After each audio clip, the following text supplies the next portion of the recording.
All right, so let's switch back to the tree analogy just to kind of draw a little bit of parallels and think about things in nature. Our nails are part of nature, but we don't often think about that.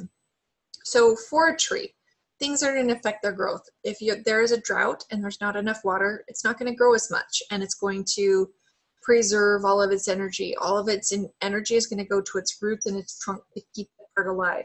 So what that means is all of these extra branches that it grew in a healthier season where there was more water available, these are going to start to dry out and become brittle and break.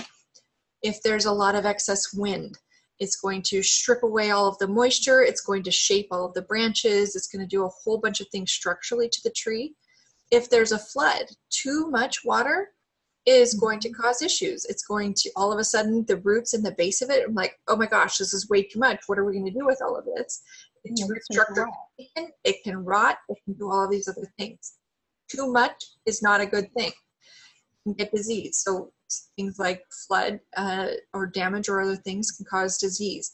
It can get fungus. It can get mold. It can get parasites. It can get all of these things kind of akin to what our bodies do. We can get fungus, we can get parasites, bacterial infections, bacterial infections, all of those things. Poor soil for the tree.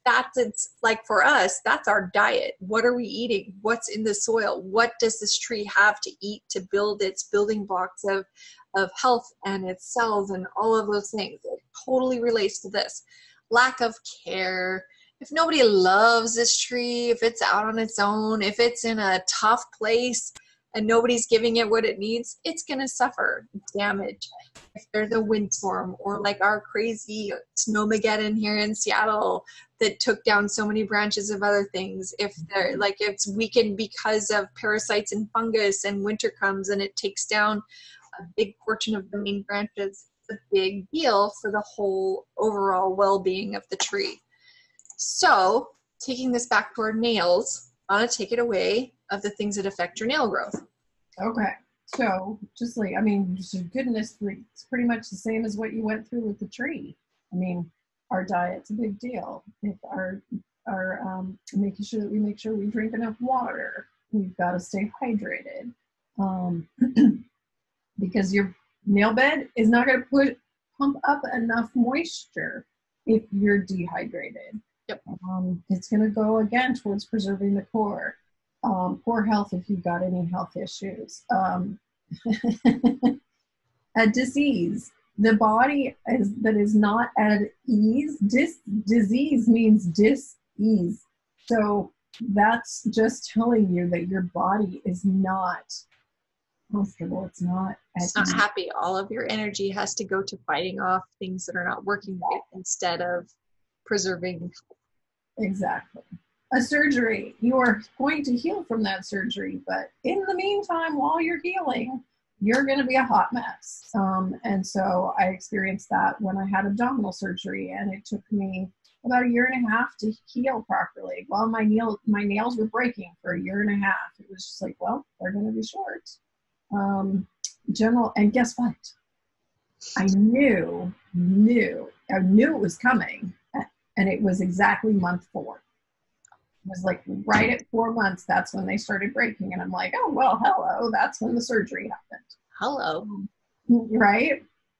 And then just your general health, drugs and medication, those can make a big difference.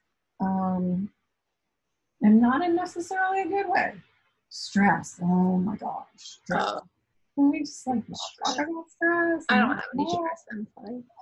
I know. We won't think that.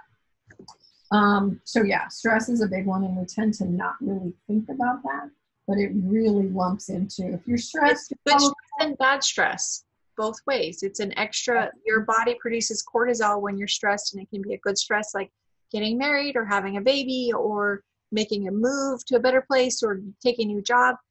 It still produces cortisol. Cortisol is cortisol, and it can be good. It can be good or bad stress. So chemically, it affects your body the same way. Exactly. And it spills over to other things. So, it goes right back up to, if you're overly stressed, you're probably not eating very well. You're probably not sleeping very well. You're probably blah, blah, blah. Taking enough water, drinking enough water, blah, yeah. blah. Yep. Oh, and let's see, season of the year. Summer's hard because you dry out. Winter's hard because you dry out. You know, it's just, yeah, your job. This is a big one. People who work with fabric, paper, and water. Your Yep. job makes it hard. It's very hard on nails. Your lifestyle and your hobbies. Those of us who love to play with jewelry and some of these other types of hobbies that really require a lot of manual dexterity and getting in there. Gardening, working with horses, working with animals, anything that requires or getting your hands into things that strip the oil away. Having kids, washing your hands a lot, young kids, buckling, what are they called? Car seats, like opening stupid goldfish packs, like all of the things that you do when your kids are little. It's just like, that we just do. So that affects the ability of your nails to make it through. Pregnancy, make your nails grow faster. Menopause, everything starts to fall apart. And you gentlemen who are listening to this are very lucky. Yep. You have your own things, and your other hormone levels can affect your nail health. You won't have to worry about the pregnancy and menopause bits, but you have your own bits that affect what's going on in your world too. Exactly. So respect either way.